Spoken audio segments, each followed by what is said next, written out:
dear friends, during the time of Corona, we all are moving or making our life with a different timetable. The thing has already gone for 6-7 months, and I don't know how much it will be more prolonged. So now they have a word, or we have a word, new normal.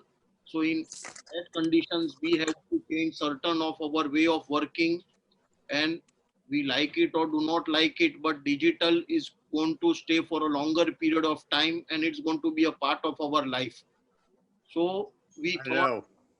yeah, so we thought during this process we can try to have some good international speakers who can help us to improve our knowledge, and this could be a common platform where we can help the industry to move forward. So I would request Charlie, if he's ready, we can start the presentation. And if there are any questions, any points after the after the presentation or after the talks, let me say 30-35 minutes, we have enough time to make our questions asked, and he will be happy enough to answer. Charlie, I thank once again on all of our behalf that you have been able to spare some time for us. Thank you. Please, Charlie. Okay. Yeah. I'm not sure how to get my presentation up on the screen. So you can have your, there's a screen share and you can share from there. Okay, so where it says share screen. Yes, yes. Okay.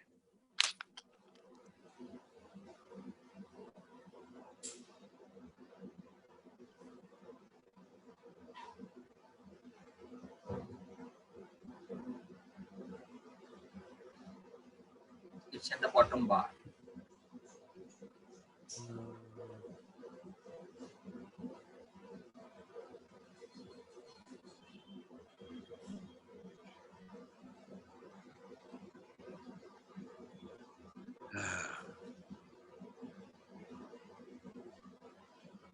Are you finding it difficult to have it at the bottom? Can you see the participants and everything is there? If you will go on the in the bottom bar and just swipe on the main screen, it will pop up. So it says mute, video, security, participants, chat. Is there a bar popping up from the bottom? I'm just not seeing what I need. Okay, so there is a bar, right?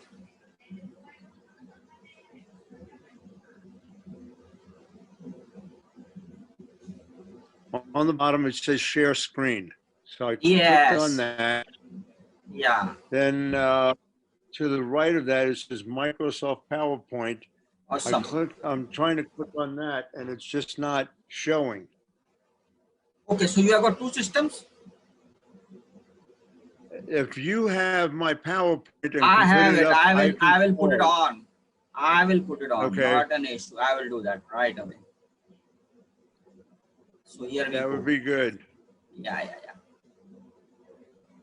Only thing is you'll have to tell me next. I'm here for you. So here we are. So can everyone see the screen now? Yes. Yes, sir. Awesome. Yes. Awesome. So Charlie, it's all yours. Can you see the screen, Charlie? I'm not seeing it on my screen, but Okay. You're not being able to see it on your screen? there it is. Yep, I have Yeah. it now. Fantastic. Great. Terrific. All right, well, I'll just let you know when I need you to go to the next one. And we'll All you have to work just tell from me there. to say next, and I am there for doing the next one. Yeah. All right, well, sorry for the delay in any event. Looking forward to doing this presentation for you. Full color process is probably the most difficult, or absolutely the most difficult part of screen printing. And what I want to do is take you through all of the bits and pieces and steps that you need to go through in order to have a successful outcome. So if you'll go to the next slide. Okay. Um, the biggest problem with full color process is actually the software. It was written by in Photoshop, and the problem with Photoshop is it's written for the offset industry, not for the screen print industry. And so in setting it up, we have to take what's available to us and make a series of modifications. And in doing so, we'll end up with the results that we're looking for. One of the things about this presentation, when I wrote this, it was many years ago, and Photoshop, they've come up with a new version, has moved things around. So even though the information on here is correct, you'll find that Photoshop has taken certain things and moved them to other areas, or they've eliminated them one year, and then the next year they put them back, but they put them back somewhere else. So depending on the version of Photoshop that you have, you may have to do some searching to get everything done the way I'd like you to. We can go to the next one. Yeah, overview. I'll go to the next one. Yep, that's good. In any event, I will take you through the step-by-step presentation. Also, if anyone wants a copy of this, I don't have a problem if Vang wants to give it to you. I am putting together a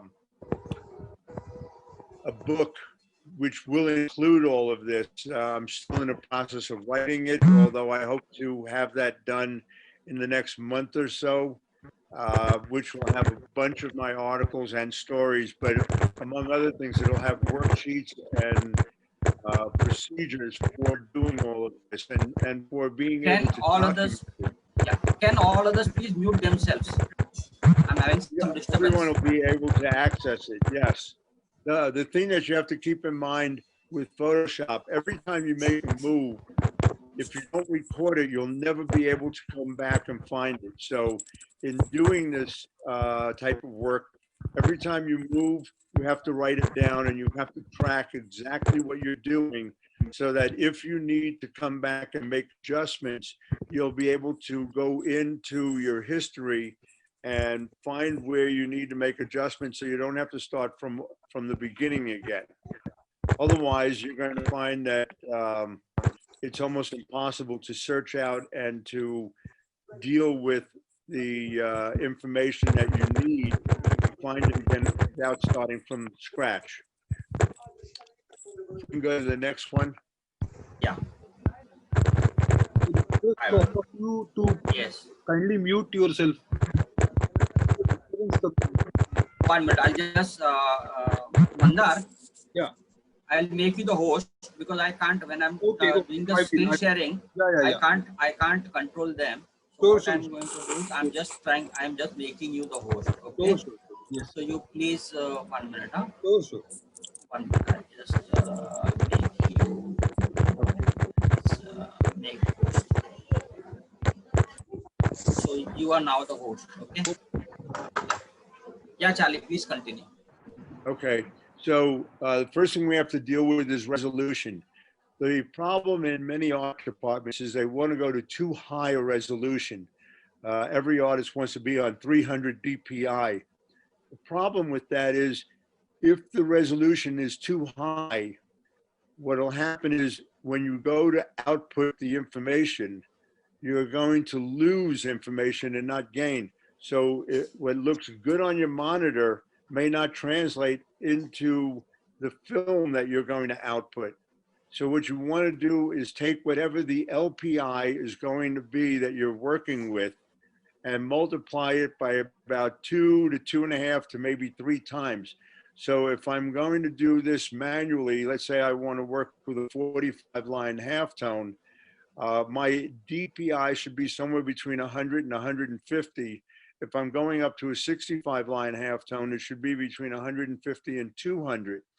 If it's higher than that, then what Photoshop will do is throw away anything that is smaller than the smallest dot that you're going to try and output. And so although it may look good on the monitor, you may not have that information when you actually go to outfilm or go with a direct-to-screen system. And so keeping the LPI within the 2 to 3 time range of the DPI is really important. Okay. Again, most artists want to go very high, and because it looks great on the monitor. Well, looking great on the monitor and also being available when you actually go to print are two different things. The other thing that you want to look at is the sharpness of your detail, and that's where your DPI comes in. So having the correct DPI definitely makes a lot of sense. Let's go to the next one. Does anyone have any questions on that? Because this is really a very important part. If you go too fine, it's going to not actually, it's going to look good on the monitor, but not on the finished product. All right, so original artwork should be in the RGB mode. What I do is I duplicate my original artwork, I reduce it in size, and I move it to a corner so that I can use it as a reference point. By doing that, I can keep coming back and forth because I'm going to modify the original artwork in such a way that it does not totally resemble the original. What we're going to do is actually take the original and we're going to modify it to a point where it looks like it's washed out. And the reason for that is when we print, because we're printing on textiles, we are going to have a very large dot gain. We're going to gain about 30 to 40%. And so if we have artwork on our finished product that looks really good on the monitor, it's going to not look very good when we print it. It should look like it's washed out. And so by having the duplicate tucked in the corner and use that as reference is a very important part of the whole thing. Let's go to the next one.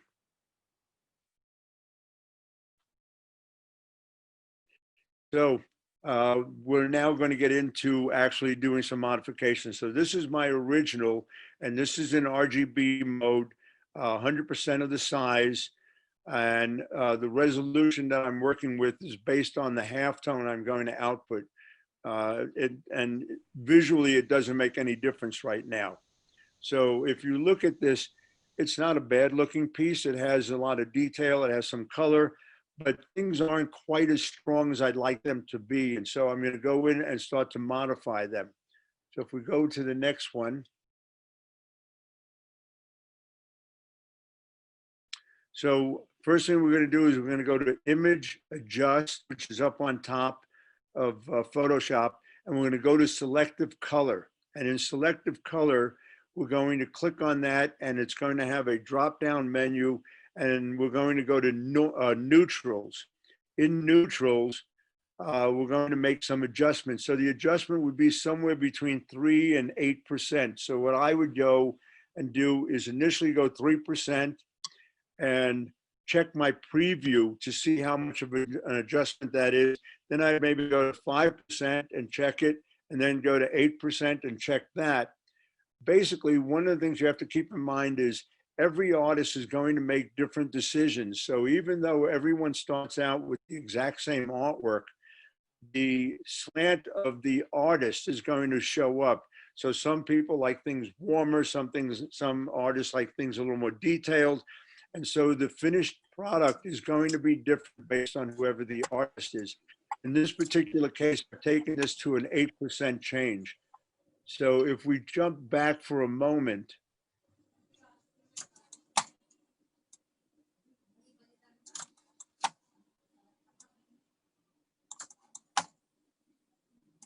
Shall I go back? Yes, go back one. Okay. We'll kind of get an idea of what the visual is here, and let's go back one. Yeah, one.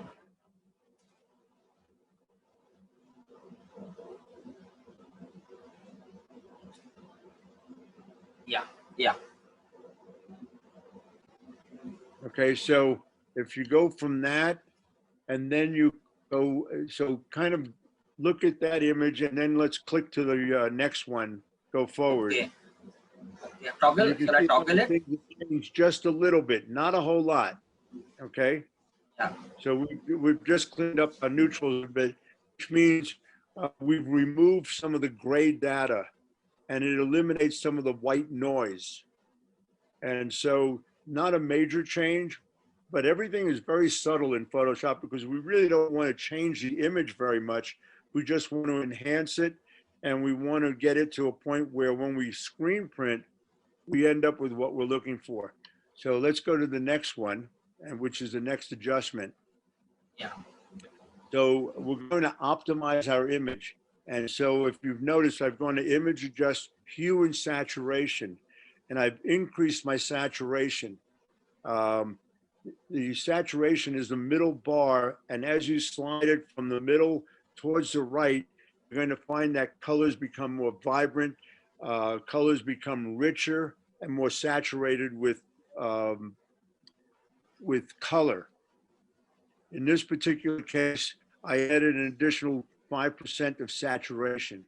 So always you're clicking back and forth between what the original was like and what the preview is like. And you want to see what those differences are. So there you go. You can see the difference right there. You can see how my yellows have gotten richer and my reds have gotten a little bit richer. And the same thing with my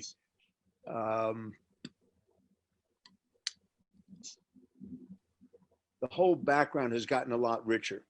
Okay, so that's our next step. Let's move on to the next one. So we're still optimizing our image. We're going to go into image adjust brightness and contrast.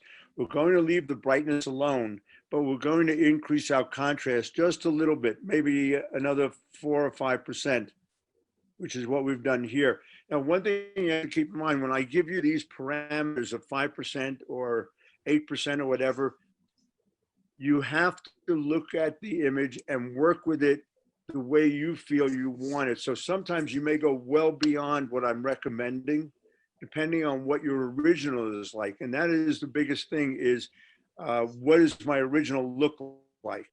So there's the brightness and contrast image. So again, we've increased contrast just a little bit. And again, everything is very subtle.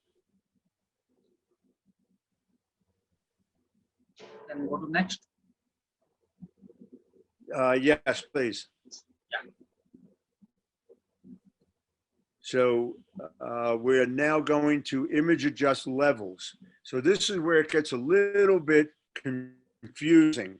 So in levels, depending on whether you're on a Mac or on a PC, you're going to hold on a PC, you're going to hold down the Alt button, and on the left-hand side, you'll see you'll see a left-hand center and a right triangle underneath the histogram.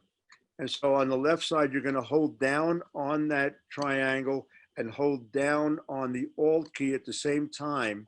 And what will happen is your screen will go black. And what you're then going to do is slide the triangle very slowly towards the center. And the moment you see the first white dot, you're going to stop, and you're going to then go to the other side.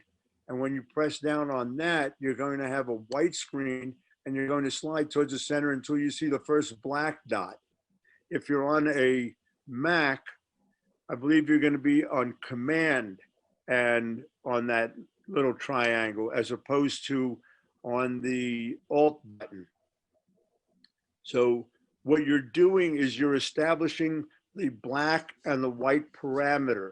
So you've narrowed it down a little bit, but now you have cleaner, richer colors. And so that's the part that becomes a little bit more difficult to see on monitor. But when you actually have a computer in front of you and you do that, it becomes a much easier situation. So once you have what you wanted in levels, you now go on again.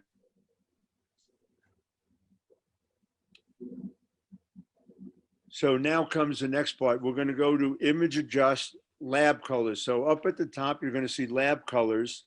And when you click on lab colors,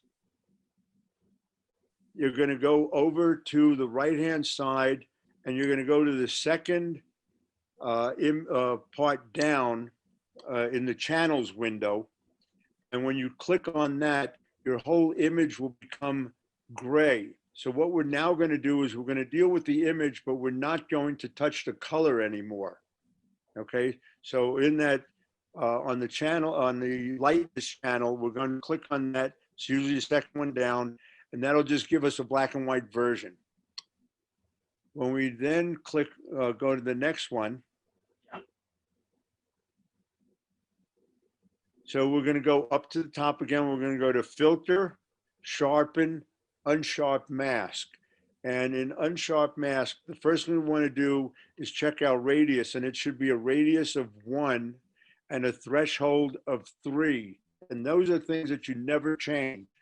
So what that means is for every dot, the 3 dots surrounding it are now being affected. Okay. Once you have that done, you're then going to use your slider, and depending on where your slider was to begin with, is going to have a lot to do with it. In my particular case, I moved it to about 85 to 90%. That's a very false thing.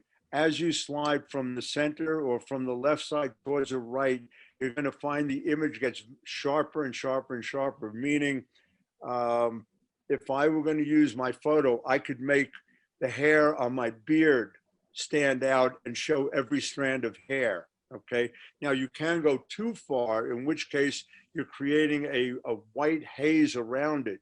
So it's very important to keep clicking back and forth on preview and off preview, on preview, off preview, to get it to the sharpness level that you want. So you'll see that when we go to the next image, we're going to have sharper detail. So this is a confusing area, but it really does work very, very well. So let's move on to the next one. So you'll see at the very end, I'm going to show what the original looks like and what the finished product looks like. But in any event, we've now gone back up to image mode, and we're now back to RGB color. And from RGB color, we can now go to, we can sharpen. So our image has been sharpened about 90%. Again, it's a very confusing area because it depends on where the image was to begin with. If I was at 150, I may only be at 180 or so now. If I was at 50, I may be at 80%. So that's something that is a bit more confusing than it needs to be, but welcome to Photoshop. They don't make anything very easy sometimes. In any event, my image is now optimized. So this is the image I'm really going to be working with, not that original. So if we clicked all the way back to the beginning, to the first image, keep an eye on that. And if you then click to the original image, you can see how much of a difference is. See how dull this is and how the colors are not vibrant and how the detail is there, but not great. Now, if we go all the way to the image that we just had, we're going to go down to slide 13. You can see how the colors are now jumping. There you go. How the how everything is just really nice and vibrant. Let's go to the next one.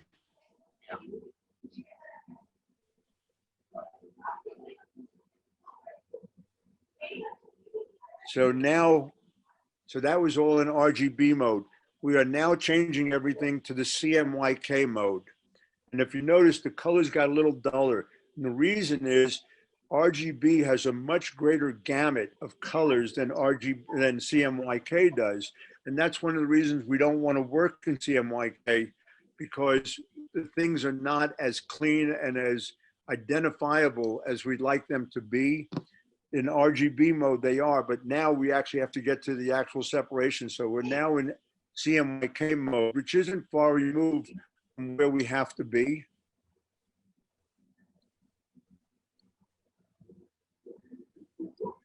And so now, so we're now making some further adjustments. Okay, so initially what we did was we optimized the image, which is something that I do with a lot of even photographs that I get. I'll take a photograph and I want to enhance it, and I'll go through all of that just for my photographs to make them look better. Now we're actually into the separations itself. So now we're back to image adjust, brightness, and contrast. I've increased my brightness and my contrast about 5% each. Let's go to the next slide. All right, so now that we have, we've adjusted each of the colors, we have a suitable dot range. So now what we have to do is we have to realize that in screen printing versus on office printing or paper printing, we can't hold the same range of tone that a paper printer can hold. So what we have to do is compress our range. We have to take the areas on the extreme outside and compress them towards the center. So what we're going to do is we're going to go into image adjust curves.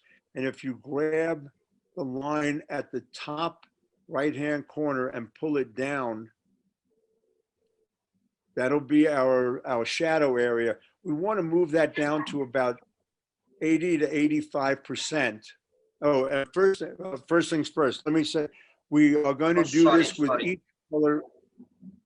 Okay, we're going to modify each individual color, not taking the whole thing as a CMYK.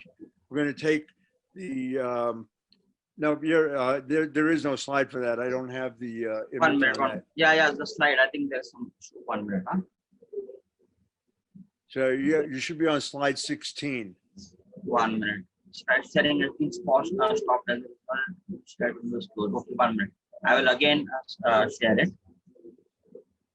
Okay, so 1 minute. In the meantime, yeah. Okay. So we have to go on slide number 16. 1 minute. okay, so let's go to slide 16. Yeah. I just share it.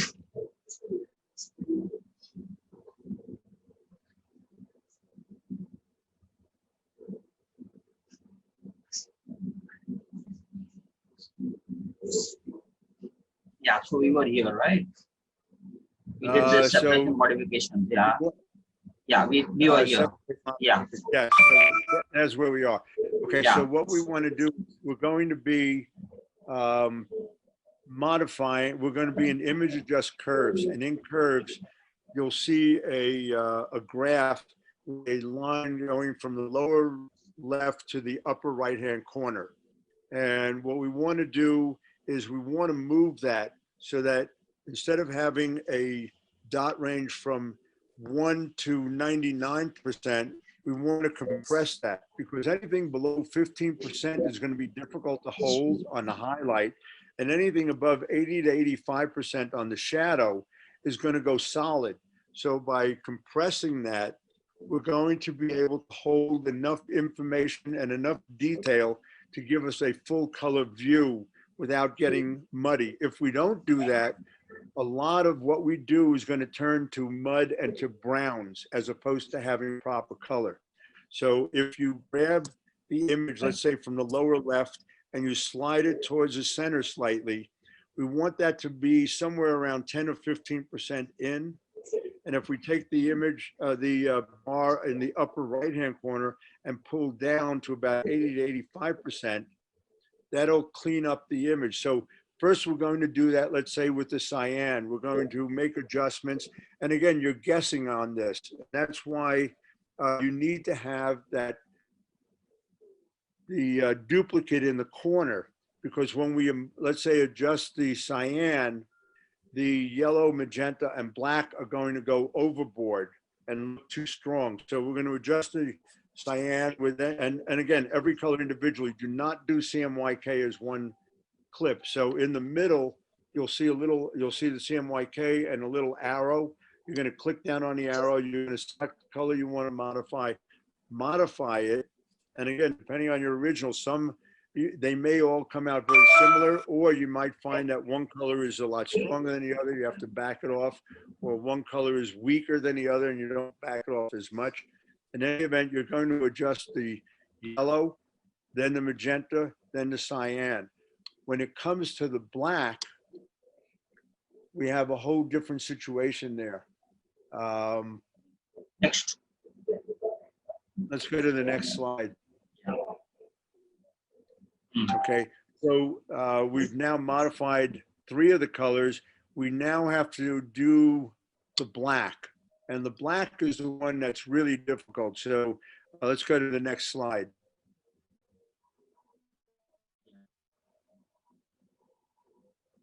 Okay, Yeah. so Yeah, with the black, if we leave too much black, it's going to overpower everything and it's going to make it muddy.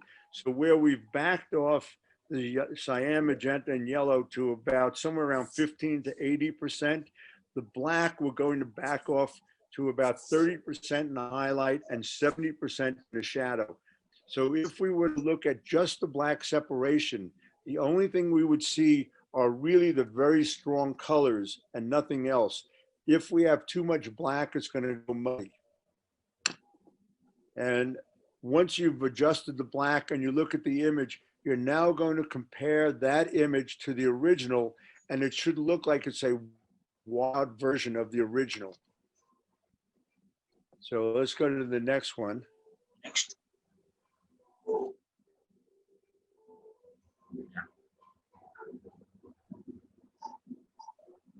Okay, so as you can see, my colors look washed out. You can see how my shadow areas look a little faded. A lot of my colors look faded. If you go from that back to slide 15. Okay, I will just slide back. This one? Yeah, go back to Yeah. slide 15. There. 15, So look, okay. look at the archway and you look at the different images, you can see how much stronger the color is. Now, if you go back to 19. Still go back. Yeah, Achha, go forward, down forward. to slide, Okay, go to forward, slide forward. 19. Yeah, Yeah, go ahead. yeah. So now you can see how much it looks washed out. That is exactly what we want. We want it to look washed out because we know when we print, we're going to have about at least a 30% dot gain, which means a lot of the colors that don't look very strong will become stronger on their own. And that's where a lot of mistakes are made. When you just go into Photoshop and you do the separations as you see them in Photoshop, they're great for paper printing, but when you go to print them when you go to screen print them, they become browns and muddies. Let's go to the next one. Okay, so now that we have our separations and they are done, we now have to address the output. So I find if you're manually printing, you're probably going to be at about a 45 line halftone. And if you're doing this on an automatic, 65 line halftone seems to work. There are companies that are going up to 150 LPI. Unless you have an image setter, you're probably not going to go a whole lot more than 85 LPI because you're going to have a difficult time holding those dots. Using an inkjet printer, going beyond 65 line halftone is almost impossible because nothing is going to give you the output that you need. So an image setter is probably the only one that's going to be usable on a higher LPI count. To me, there's no reason to go beyond the 65 line halftone with most artwork that you're going to get from companies because visually it'll look wonderful. The biggest thing is I only use one angle for all of my dots. I do not use 4. In the past, although it's called 4-color process, I keep it to one angle. And the reason I do, I found that for myself, the 61-degree angle works perfectly. The other angle that works perfectly is a 22.5-degree angle. And so it's called 4-color process, not 4-angle process. And the reason for the angles in offset printing is they want to create a rosette pattern. On textiles, we don't really care if we have a rosette pattern or not. And so there is no real need to do that. The other thing about a 61-degree angle is I don't have a moire problem. And when you go with 4 different angles, usually 3 of the angles are very good and one of them creates a moire, and it's either the magenta or the cyan. By going to one angle that works for everything, you will eliminate that problem completely. Everything that I do is with an elliptical dot. And the reason for the elliptical dot, there's more surface to it. It's easier to hold on the screen, and you have a little bit earlier connection of the dots in the highlight area so that you don't have as much dot gain. Let's go to the next slide. All right, so 45 line LPI, the mesh count that would be appropriate for it is a 90 centimeter mesh. And part of that is we want to go to different ratios. We want a ratio where the LPI and the mesh count come to a very uneven number. So 45 LPI, although it will work on a 90 centimeter mesh, the ratio is not great. So the chance for a moire is increased because it's a 5.11 ratio.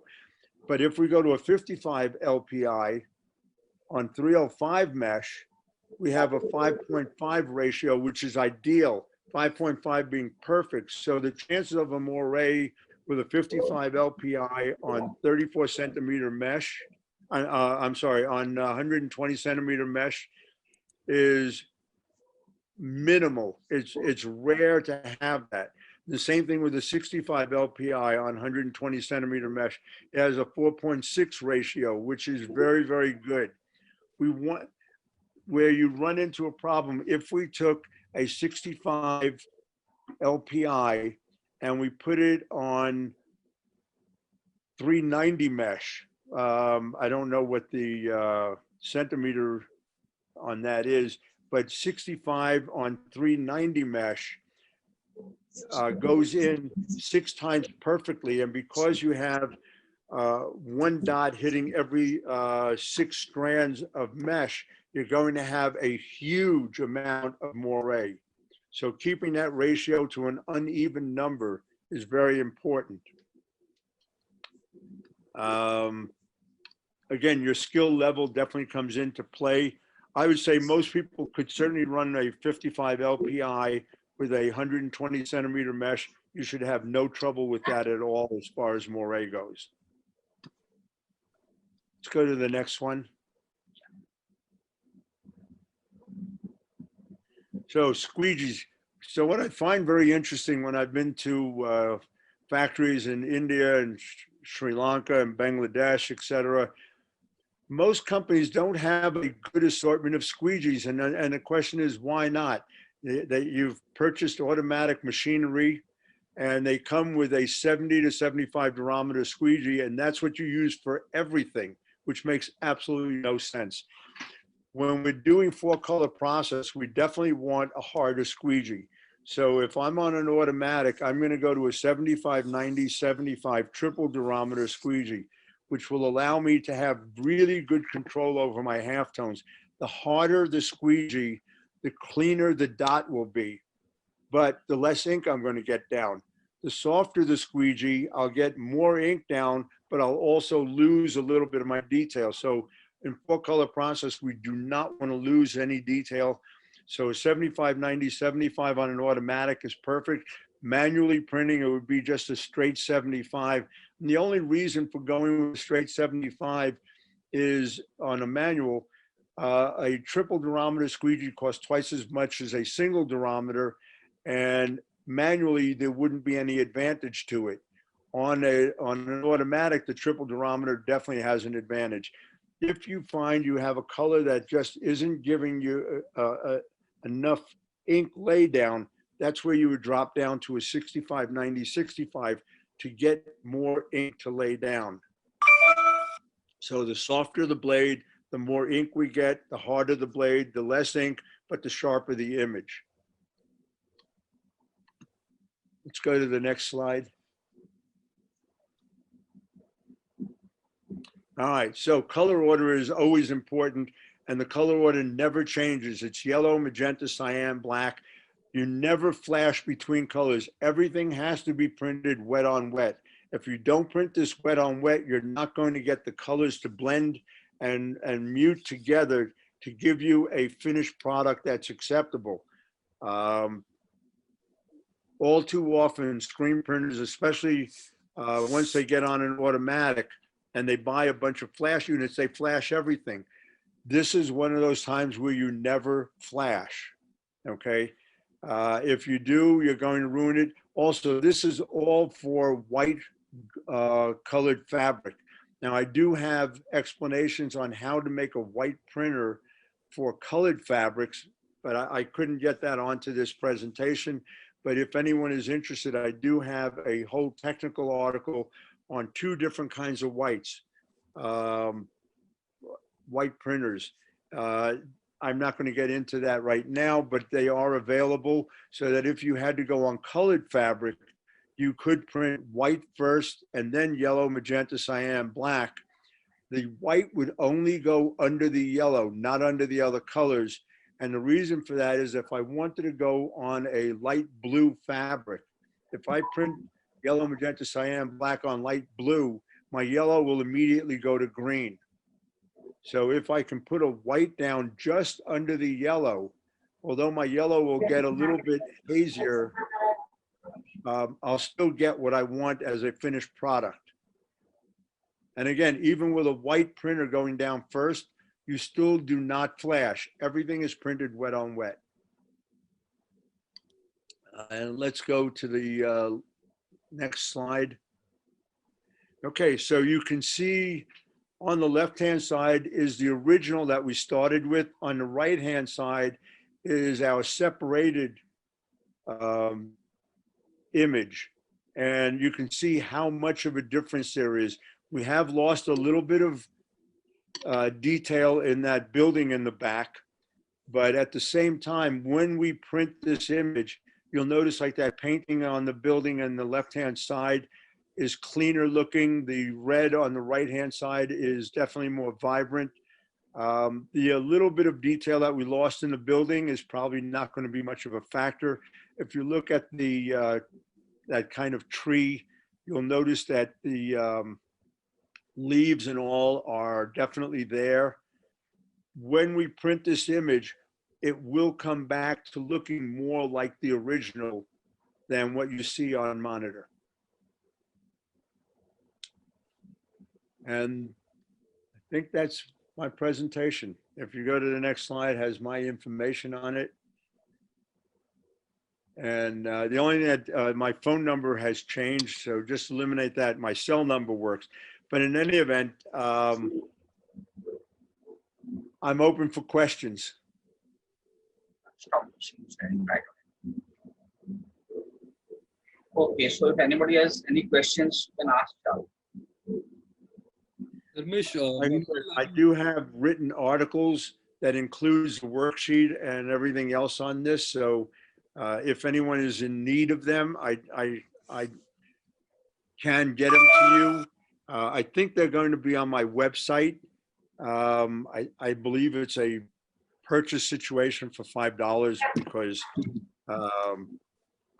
I just put some things out there that I need to just have out there. But in any event, this is the most complex part of screen printing. And so if some of it seems confusing, you're correct. It is confusing, and there's absolutely nothing that we can do to make it a whole lot less confusing other than to put it out there. The thing that you can keep in mind is the first time I tried to work with all of this, it didn't really work. You have to come back and work with it several times. Once you work out a system that works for you, keep in mind that every image that you do is different, and that because it's different, unfortunately, I just lost myself here.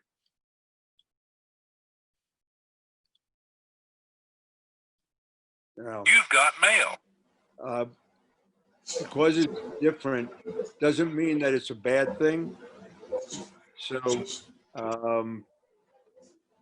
there are lots of modifications that you can make in order to clean up images and enhance images and so on. This is a basic one on how to get through an image that isn't bad to begin with. When you have really bad images, then it takes a whole lot more work. No questions? Any questions? Anybody?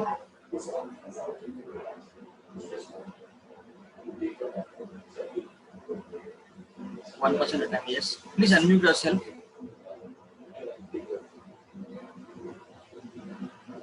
What is the tension to be maintained for focal?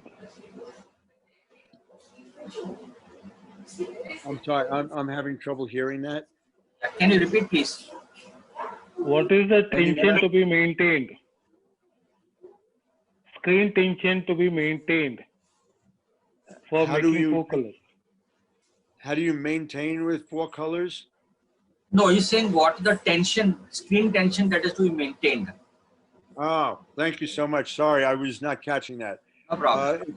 It depends on the mesh count. So I'm a big fan of high tension screens. And the reason I am is the higher the tension, the less movement you have of mesh. So if I was on a 90 centimeter mesh, I like to be somewhere between 30 and 35 newtons.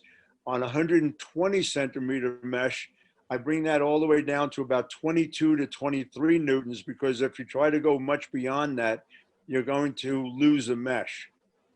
But from a 90 centimeter and down, I like to be on 30 to 35. Above 90 centimeter, about 22 to 23. The other thing with squeegees is if you have automatics, you should also own a squeegee sharpener. And you should be sharpening those squeegees about every 10,000 impressions, which if you're a production shop, I would say probably once a week, meaning every squeegee that gets dirty on Friday should be cleaned and sharpened so that it's ready for the next week.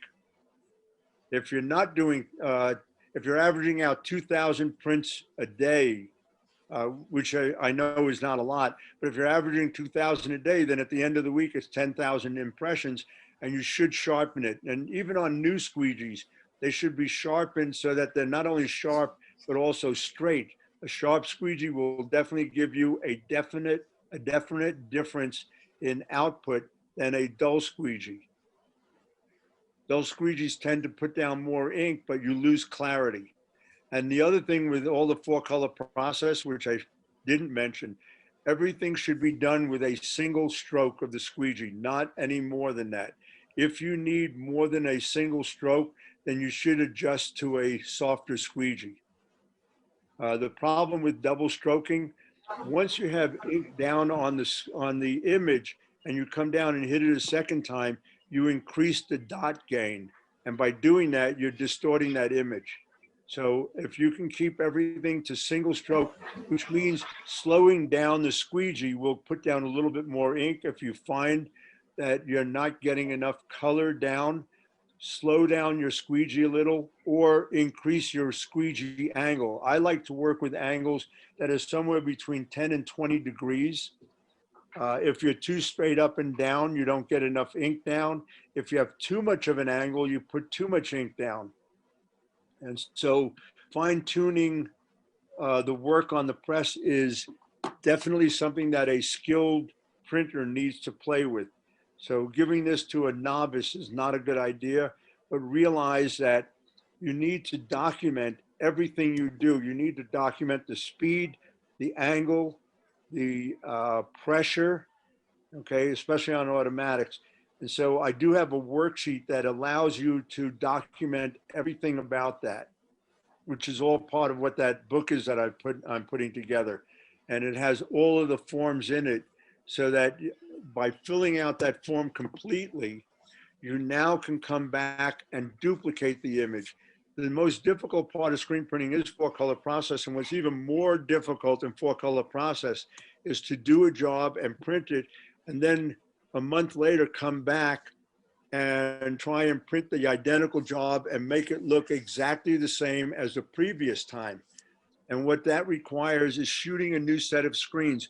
You cannot take those screens and put them on the shelf and then take them down and use them a month later, because what will happen is the tension will have dropped. And as that tension drops, your image is not going to look the same. So saving screens doesn't make sense to me when it comes to this type of work. If you're doing vector work, you could probably save the screens for a while and it's not going to have an impact. But whenever you have halftones involved, it is critical that when you reshoot your screens, or when you go to the same screens again, you have the same tension on them, you have the same exposure times, and you're holding the same amount of detail. And so one of the other things is on your film images, you have a calibration bar at the bottom that gets shot out with the image. And when you wash the image, you also wash the calibration bar. And what you've held in the way of detail of that calibration bar, you document, so that if you shoot the screens again, you hold the exact same amount of detail on the calibration bar. That will allow you to duplicate that image. If you don't have that image available, then how do you know if you've actually duplicated it? Anyway, that's part of why I'm writing my book is, you know, there's a lot of information and it's very difficult to convey all of that just like that. Anyway, I'm hoping to have that book done, like I said, in about a month or so. Right now, I think I'm probably at about 300 pages on it with a lot of photographs. I'm trying to update some of my photographs. These are all based on articles that I've written over the last probably 15, 20 years. And so I've updated them, but I'm also putting in a bunch of images and things back from when I was a printer back in the 1970s, where the printing back then was quite different. As a matter of fact, I just found one of my first 4-color process jobs that I won an award for in 1980. And if I look at it today, I laugh at it because today you wouldn't even want to enter it. It's so bad compared to what's being done today. But I actually got into the industry doing printing on black shirts. And in the 1970s, there was no flash. We were printing 6 and 8 colors on black shirts that were really quite vibrant on automatics. The whole process is very different than today. Everything was hand separated and camera separated and a lot of hand adjustments. And so to do some of this work really took 30 to 40 hours. My first 4-color process job was an interesting one. I sent it to a separation house in New York that said that they know how to do separations for screen printing. And I think back then, and this is about 1977, 1978, I paid $500 for my separations.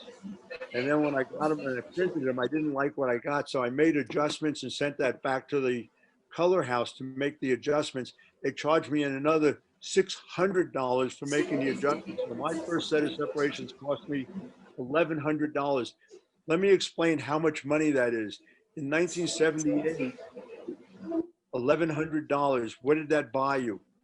I was being paid about $250 a week. So that was about 5 weeks worth of salary to get this one image separated, and it looked terrible.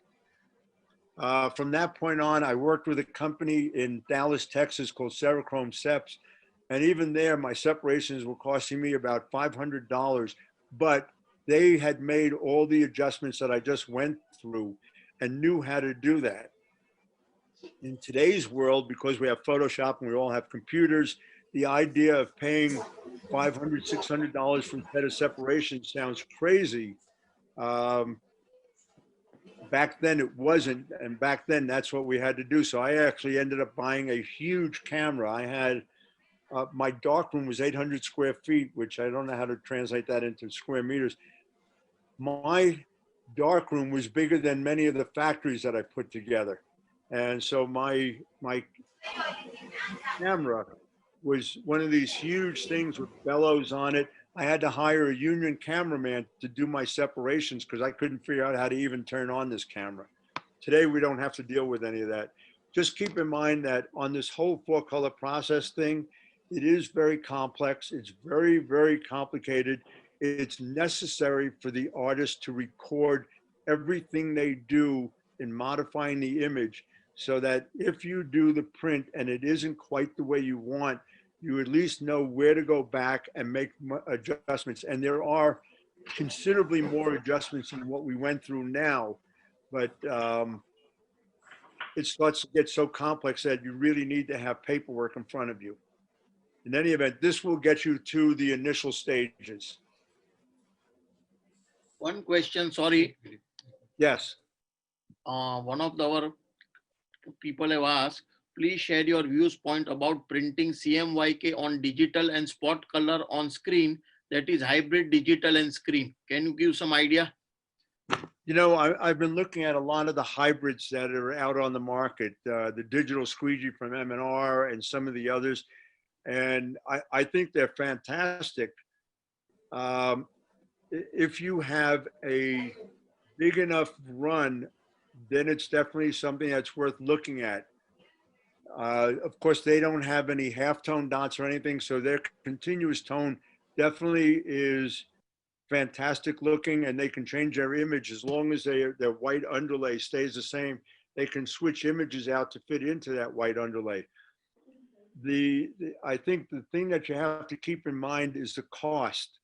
A digital squeegee is going to come in, besides the automatic machine that it goes on, but just a digital squeegee part is about $350,000. CN Top out of China makes one, which is the same one that M&R, I believe, represents. And you can get some fantastic images off of it. The biggest issue is it's not just printing white and then flashing and then printing your digital image on top. It's usually several whites, then the printing of the digital image, and then a clear coat over the top of it, again, depending on whose inks you're using underneath the digital image. The reason for the clear coat is otherwise it won't hold up in the wash. Now, all of the ink companies that I know of are all working with a white that will hold up well in the wash and hold the digital image very well. You have Chewy out of Malaysia that has a digital squeegee that comes in at a quote unquote a fairly low price. I think his is in about the $50,000 or $60,000 range, and the images are not as vibrant as the others, but of course there is a big difference in price. And so it's the old story, you get what you pay for. If you're paying $50,000, you get one thing. If you're paying $350,000, you get a whole different image. It's kind of like, you know, a Volkswagen to a Mercedes-Benz. They're not exactly the same. But certainly, I think, I know in the US, more and more and more of the contract companies are buying the digital squeegees, because if you're doing a long enough run, it makes all the sense in the world. If you're doing a short run, it doesn't. The reason it makes a lot of sense in the long run, you've eliminated the white ink from the digital side, and that's the very expensive part. So when you do a digital image on a small DTG machine, you're looking at anywhere from $1.50 to $2.50 just for the ink. By eliminating that white, that ink cost comes down to maybe 35 to 75 cents, which makes it a much more feasible situation. Another question. What point would you advise a customer to switch to automatic from manual carousel? When your arms get tired. I'm joking. To me, when I went to my first automatic, it's because I was printing so much manually that I just couldn't get the jobs out fast enough. And I think that's really the big thing, is how much work do you have in-house, and how big are the jobs?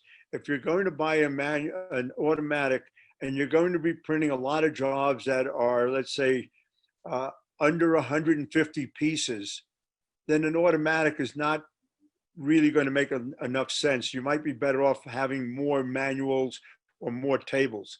But if you're getting runs of 400 and 500, 1,000, 2,000, 3,000 pieces, then without a doubt, an automatic makes the most sense. You have to keep in mind that if you're running your automatic appropriately, dealing with real numbers, not what the manufacturer says is capable of being done. Because if they tell you what's capable, oh yeah, my machine can do 900 to 1,000 prints an hour. Oh, that's really wonderful. I don't know. I know the best printer in the world that I know of averages out at 550 pieces an hour, including setup time on automatics. And that's an amazing amount of work, okay? In general, on an automatic, between setup time and breakdown time and actual production, not the speed, but the actual yield, if you're probably going, if you can average in at about 400 pieces an hour, you're probably doing a pretty good job, which means at the end of the day on an automatic, you're probably looking at about 2,000 to 2,500 pieces if it's a long enough run. Could you go beyond that? Yes, you could. If you had a very big run, you could maybe get to 3,000 to 3,500 pieces. More than that, I doubt you're going to get to it. So it really comes down to, number one, how much money do you want to invest in an automatic? The next question is, how big an automatic should you buy? So I remember going to a shop in Bangladesh. They had just gotten in a new 18 color 20 station automatic, and they put 9 flash units on it. So it was print, flash, print, flash, print, flash all the way through. In today's world, is that uncommon? It is not. So they're really only doing like 7 or 8 color work, but they have to have an 18 color machine to do it, which of course is a huge amount of money. Not only that, those additional 9 flash units probably cost an additional $75,000, which is the equivalent of buying another small automatic. So to me, first of all, if I were buying my first automatic, I would probably want to get no less than a 10 color automatic. And I definitely would like to have runs that are well above 150 to 500 pieces. Another question, you said the order of inks, that is colors, while printing to be done on CMYK. I have printed several jobs on paper by following CMYK and I got the same output as the original. Or is it that the order should be deciding depending on the image? Okay, so CMYK for paper printing is not a problem because each color is dry. So often in CMYK paper printing, it's actually the reverse. It's actually black, cyan, magenta, yellow last. Because of contamination, when we print on garments, we're printing wet on wet, not on dry garments. And so by printing wet on wet, you have to use yellow, magenta, cyan, black, because let's say I printed my yellow after the cyan. Because that yellow sits on top of the cyan, my yellow is going to become green. So because of contamination, we have to follow the colors based on their strength. Yellow being the weakest color, and that's why it goes first. Magenta being a little stronger, it goes second. Cyan being stronger yet goes third. And black being the strongest color is why it goes last. And if we're printing a white, that goes before the yellow because again, it too is the weakest color. So color order on a colored shirt would be white, yellow, magenta, cyan, black. On a white shirt, yellow, magenta, cyan, black. On paper, just the opposite. Other question is for CMYK print, what quality of inks to use to get a high quality print, that is water-based, discharge or oil-based inks? You know, so back when I started in the 1970s, there were no CMYK colors, believe it or not. Every ink manufacturer had their own version of it. And I remember going to Union Ink in New Jersey and asking the owner, Richard LeBeau, I said, I need to print 4-color process, but I need process inks. And he said, well, go and speak to my chemist. And why don't you design the process inks you want? So what I did was I took the Pantone book and I asked him to duplicate the Pantone colors that are at the beginning. And so it's not even 4 colors, there are more, because you have a rubine red and a rhodamine red, etc. So he duplicated those colors for me. And so I used them in my shop, and I found that the colors were weak. So I came back to him and said, I need the colors to be stronger. So what he did was he gave me toners that I added into the ink to strengthen my colors. Union Ink's colors today are those same colors that I worked on back in the 1970s. And I think they're the ones that come closest to what I call true process colors, but those are all plastisol colors. And I, having worked with other ink companies, when I worked with Rutland's 4-color process colors, there was a lot of fluorescent in them. And so the image came out very different. Whether you're on water base or plastisol, I don't believe it makes that much of a difference. I think it comes down to knowing that whatever colors you're going to work with, you're not going to change them. You can't just change randomly from one brand to another and get the same results. You're going to have to modify. And so the biggest thing is decide whose brand and which type of ink you're going to work with. If it's going to be water-based, then I think what you need to do is make up an image and try out several different brands of water-based and see which one will give you the closest reproduction of your original image based on the way you've separated it. And whatever that is, that's what you stay with. But the moment you change things, you're asking for a lot of unknowns to come into play. And would I go with CMYK and water-based? I think in today's world, you have to be prepared to do things in water-based, things in plastisol. Plastisol, of course, being a dwindling situation. Even if you're going digital, each of the digital companies, their CMYK are all different. And the reason is, from my understanding, way back in the 1970s, the ink companies in the US got together to try and come up with what they called the proper 4-color process colors. So Union Ink had its colors, and International Coatings had its colors, and Rutland had its colors, and Wilflex had its colors. And in the end, nobody could agree on anything because each one of them thought that theirs should be the standard. And so do we have a standard for CMYK? We do not. And so you have to play with each color, each individual industry's colors, and decide for yourself which one works best for you. The question now, the last I would ask, what future you see for the garment printing industry due to the corona effect or the corona epidemic? What changes, what you foresee? You know, this whole COVID-19 is driving everybody crazy. I think the good news is we are going to still be wearing clothing, so we're not going to run around naked, and I think that's a good thing. And certainly the fact that you still have images that people want on garments is a good thing. The purchasing of garments, without a doubt, is down right now. I mean, you know, nobody is really worried about going out because, let's face it, it's a very difficult thing. I know India is spiking. The US is shutting down state after state right now. I live in Colorado. We've had some major state spikes, and my understanding is they're going to go into a lockdown again. And I know Germany and England just announced that they're in lockdown. Eventually, we're going to get through this. I mean, I know it sounds difficult to believe, and I definitely am leery of how long it's going to take, but we will get through this.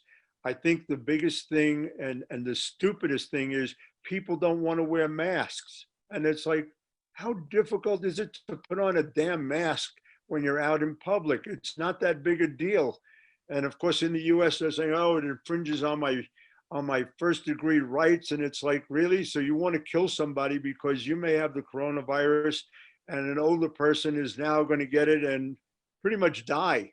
You know, I think they said in the US, and we're well over 230,000 dead people that I think 70% of those are 60 years old and up, which includes me. I'm in that bracket. And do I want to deal with anyone who has it? I don't. And so when I go out, I wear a mask. I try and not go to places where I'm going to put myself in jeopardy.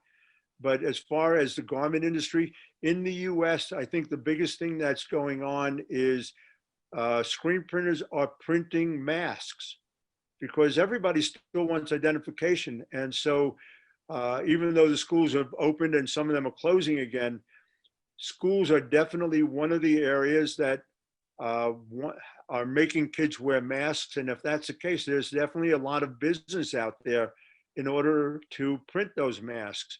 And I know I have clients in some of the smaller states like North Dakota, which is the biggest spike in the world. This is a small, a decent sized shop. They have manuals and automatics. North Dakota does not have a whole lot of population. She's had one job that was 18,000 masks and another job of 19,000 masks. And I'm thinking, in North Dakota, you don't have that many people. Who the hell are buying all these masks? The reality is she's doing them for the schools. And so I think if printers are going to get creative, they need to come up with images and with situations that are appropriate for the younger kids going to school, but also for a lot of the older folks. And everyone still wants to have logos on any kind of apparel, whether it's a mask or a T-shirt or whatever.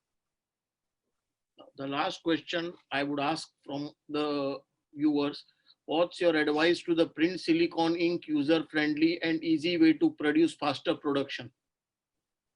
You know, I love silicone ink, but I don't know if you can use silicone for 4-color process. The problem with silicone is you have to dry every color. I know that some of it is fairly transparent. I have to admit, I have not tried CMYK with silicone. I love what silicone does. I like the feel of it. I like the fact that you can go through a little bit coarser mesh and still get a very soft hand. It stretches beautifully. It holds up extremely well on performance fabrics. The only performance fabric you don't want to put it on is on team uniform. So if you have a soccer team and you put it on their uniform, if that player slides in the grass, the potential is for removing the image at that point. But for the people in the stands wearing the team colors and stuff, great stuff. I love it. I think the biggest thing is the cost of it is still fairly high, although the finished product is such a wonderful product that I think it's worth the extra money. But I do believe, I like playing with silicone. And I think once this whole pandemic is a bit lowered, trying to work with it on CMYK would be something interesting. I do a Zoom session every Tuesday at 11 a.m. Colorado time, which is, let's see, we started at 7:30, 8:30, 9:30, which is 3.5 hours later than what we started.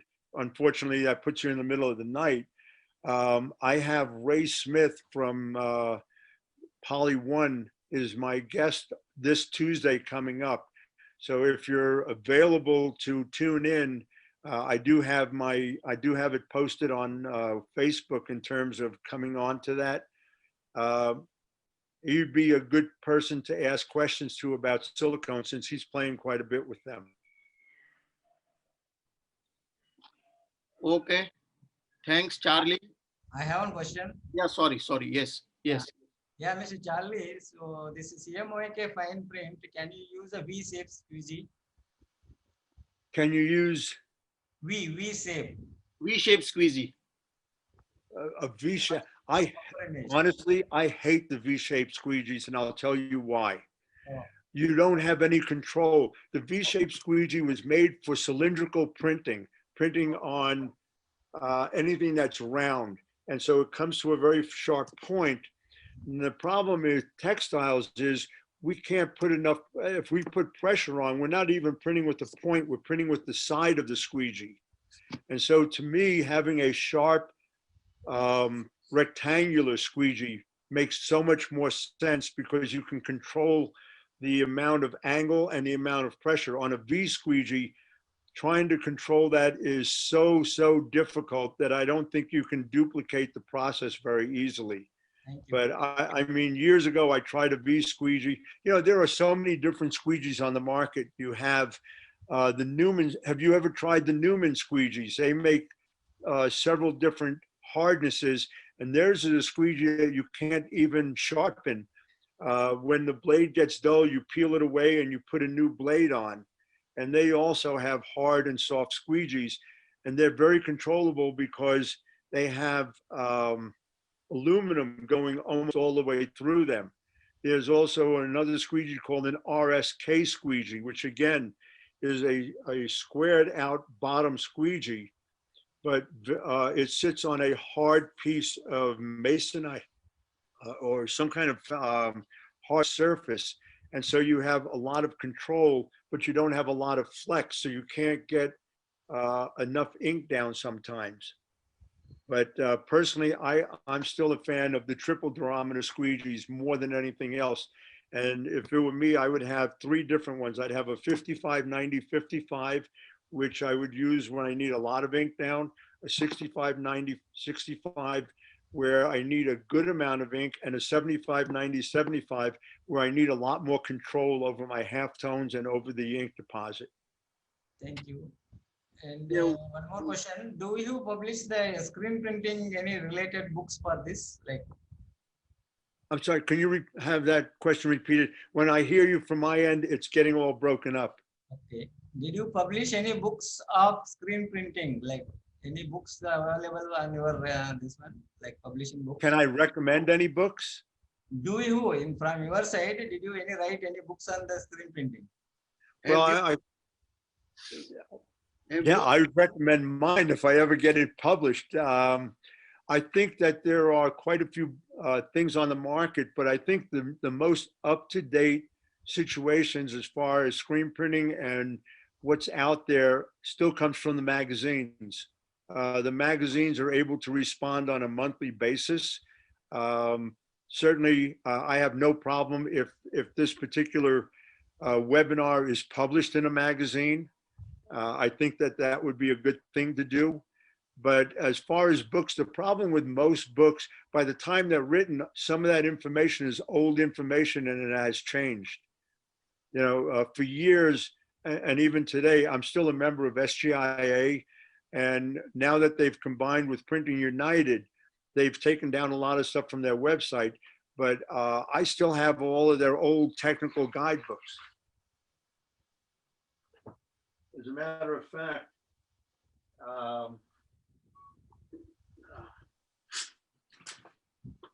so just to give you an idea, this is the SPAI Technical Troubleshooting Manual. I was involved in writing that, and this is strictly for textiles. I was involved in writing that probably 25 years ago. Yes, yes, yes. So, you know, is it still valid? Some of the information is, a lot of it is just old, and we've gone well past that. And I think that's part of the problem is the things that were very important 25 years ago. We know so much more about it now that some of those things aren't even valid anymore. That being said, if I were going to read anybody's information on screen printing, it would be from Michel Kaza. I think that he has probably written more highly technical articles than anyone else, but he is not a textile printer. So some of what he deals with is specifically for the graphic side. It is serigraph. Serigraph. But I'm sorry? That is serigraph, paper printing, somewhat. Right. He is a serigrapher, although he's done a couple of T-shirts just to prove that he can do it. And of course, we're talking about 45 line and 65 LPI work. He was doing 300 LPI work. I don't even know how you deal with 300 LPI. Now, one more question. Difference between acrylic and polyurethane. So you're talking about water base. Yes. So the playing that I've done, acrylic doesn't stretch as well as the polyurethane. And so when I was in either Bangladesh or Sri Lanka, I forget, we were doing some testing and I was using, are any of you working with a double squeegee? Do you know what that is? What's Let me that? get one. Give me a moment.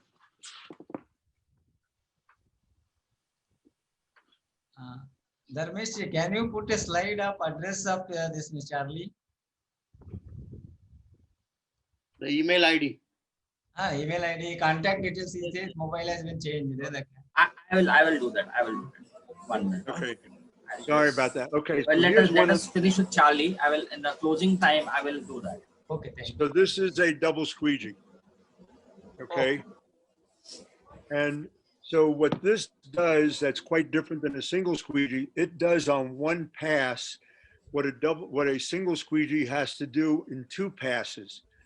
And what you end up with is something that is more vibrant and sharper in detail.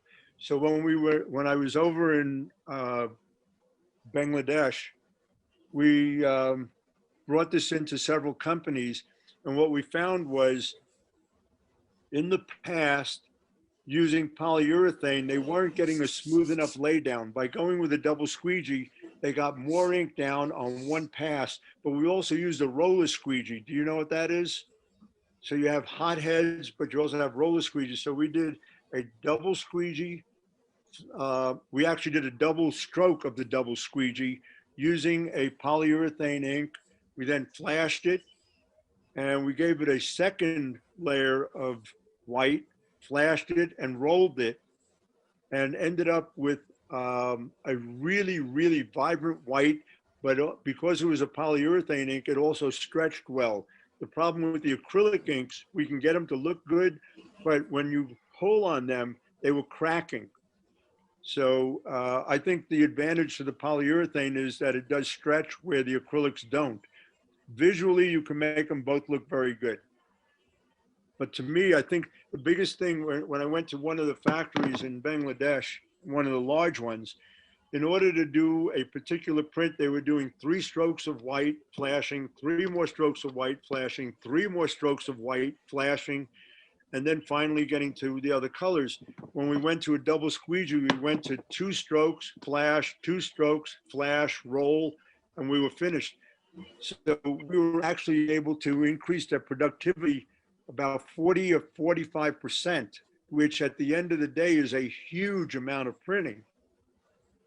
And I think the thing that I find puzzling is when I go into a factory that has automatic equipment and it's a large factory and you come in with a tool that can increase productivity that really doesn't even cost a lot.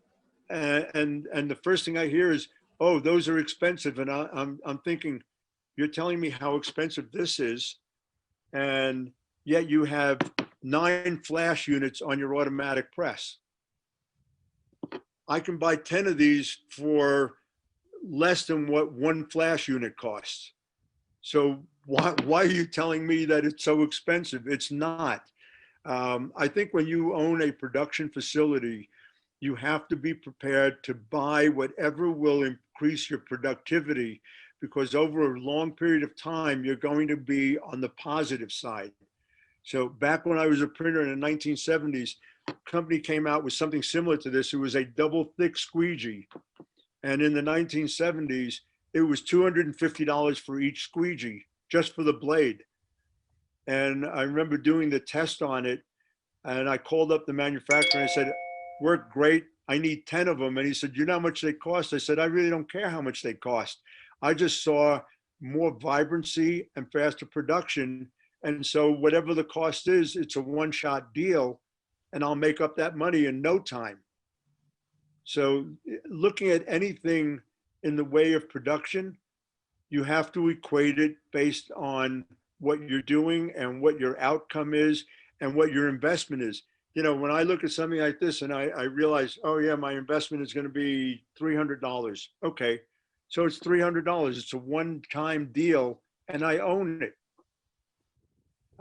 As far as the polyurethane and the acrylic ink, from what I can see, a lot is being done in the US with acrylic, but we're not doing the same type of work that you're doing over in India. And so I think if I were over there, I would probably be looking at polyurethane more, only because I think a lot of the companies that you're doing the work for require some stretching. The double squeezy what you showed, is that available in India? I am doubtful. And is Action Engineering making that? Okay, so it's made by Action Engineering. Okay.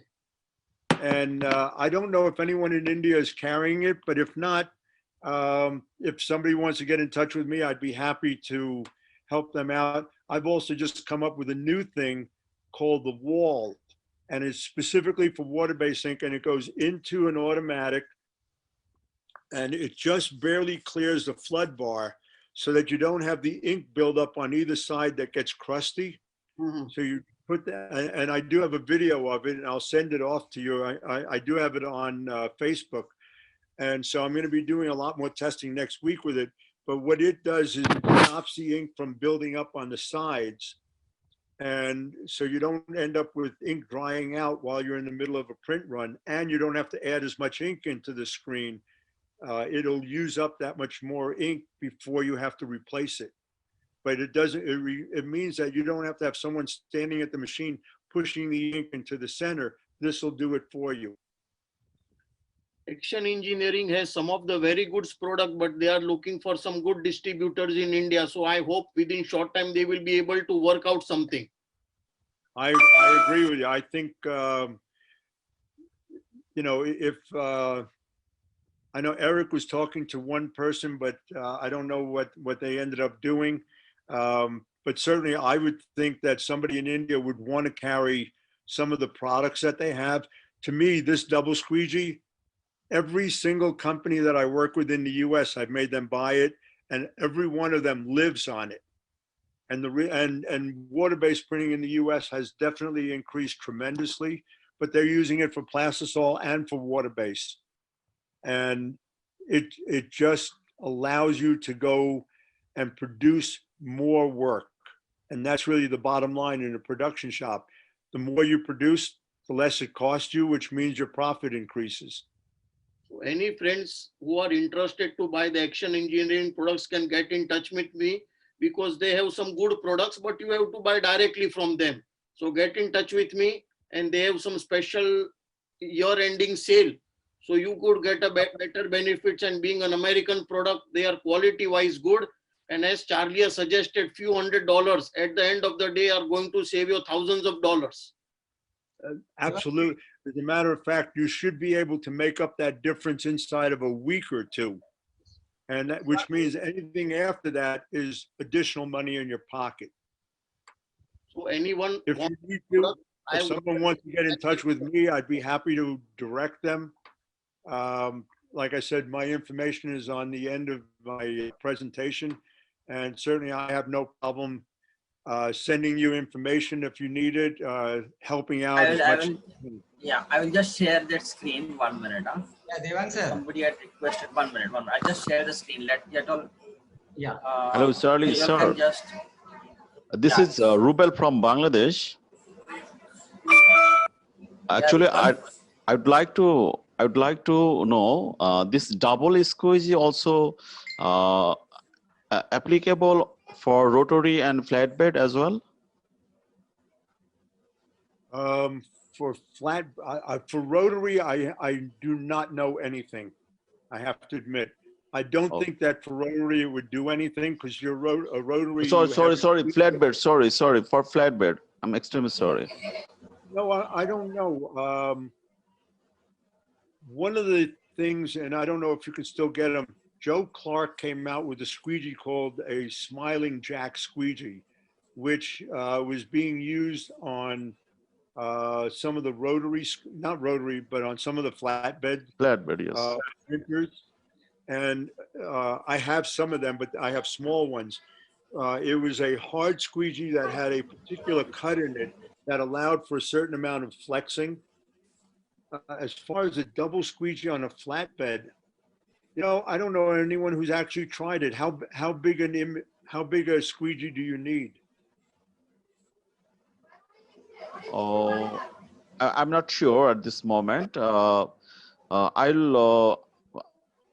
contact you if I'll let you know the information for the flatbed details. If you can send me pictures of the flatbed and pictures of the squeegee that you're using, I'm not sure if a double squeegee would do much, but it's possible.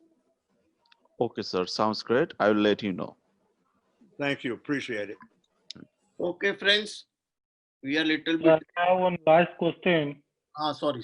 Yeah. Okay. Sir, what is your suggestion for angle of the screen to be made for focus? So I like to have my squeegee angles at somewhere between 10 and 20 degrees. No, I'm asking about the mesh. Mesh angle you are asking. The screen mesh. Oh, the screen mesh. Yes. Yeah, he's asking about the angle, but. Oh, I use mine straight up. When I have my screens stretched, I want them to just be straight, top to bottom, left to right. I don't want any angle put on them at all. I want the angle to be adjusted by my output device. So I use a 61-degree angle for all my dots, but all my mesh is square. Thank you, sir. So dear friends, anyone you need help, Charlie has also given his email ID, as well as we can help you to make your things better and help you to make it more better. Thank you, friends, and thanks, Charlie, for sharing your views Hello, with. sir. I have one more request, please. Okay. Can I have the presentation of CM? I mean the 4-color process. Just a couple of minutes. We had a discussion I about it. mentioned to the bank. If somebody wants my presentation, I have no problem giving it out. Sure, we will share. We will share with them. No problem. Okay. Also, like I said, I'm writing that book, which will have all the worksheets and everything else. I do have 4-color process as an individual article, and it'll be on my website. If you go to taubliebconsulting.com and you go under technical papers, it should be in there. I think it's $5 or something like that. And it is a full rundown, step by step, including all the worksheets and how to also make your white printer and so on. Oh, sounds great. Sounds great. Anyone helps need, they can get back to us by email, and by 2 days we will have this on YouTube, so you can share with your friends and take the benefit of Charlie. Thanks, Charlie. Thank you all the friends. Thank you so much. And take care.